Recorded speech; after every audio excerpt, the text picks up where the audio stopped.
Trump versus पावल, America में ये चल रहा है वाक युद्ध, यानी कि जुबानी जंग।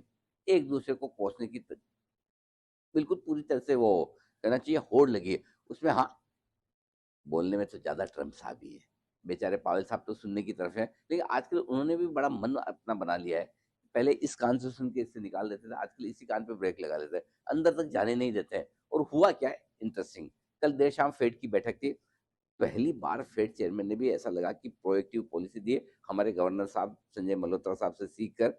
देखिए क्या किया उन्होंने, ब्याज दरें घटाई, वो भी तब जबकि 12 में से 3 सदस्य ब्याज दरें घटाने के पक्ष में नहीं थे। और 2019 के बाद पहली बार ऐसा हुआ कि 3 सदस्यों के पक्ष में नहीं होने के बावजूद फेड चेयरमैन ने बोल्ड खोल लिया और ब्याज दरें घटा दी। पहली बात। दूसरी बात, उन्होंने कहा कि ग्रोथ का टारगेट उन्होंने भी बढ़ाया अगले साल के लिए 2.3%, जैसे हमारे गवर्नर साहब ने बढ़ाया था। तीसरी बात है कि सिस्टम में लिक्विडिटी, पैसे की बहुत जरूरत है।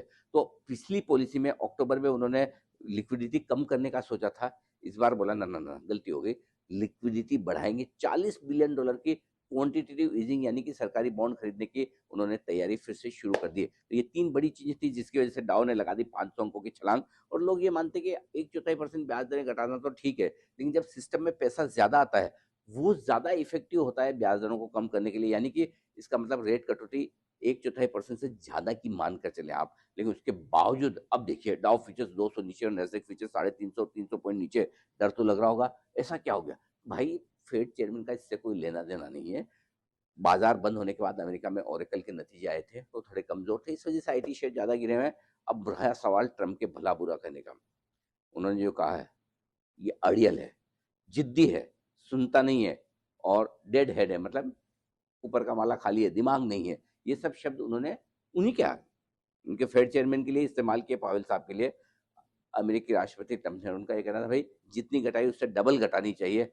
अब देखो, वो तो अपनी अपनी राय है, वो क्या कहते हैं क्या करते हैं, पावेल कितना सुनते हैं आपको हमें नहीं पता। लेकिन भारत के लिए पॉलिसी इस लिहाज से अच्छी है, पॉलिसी के बाद डॉलर इंडेक्स का कमजोर होना दुनिया भर के इक्विटी मार्केट्स के लिए और मेटल्स कमोडिटीज के लिए और साथ ही साथ आपकी करेंसीज के लिए अच्छा है। और यही वजह हमें भी ये पॉलिसी थोड़ी पसंद आ रही है और भारत में भी इसी वजह से आईटी और मेटल शेयरों में थोड़ी सी आई है रिकवरी।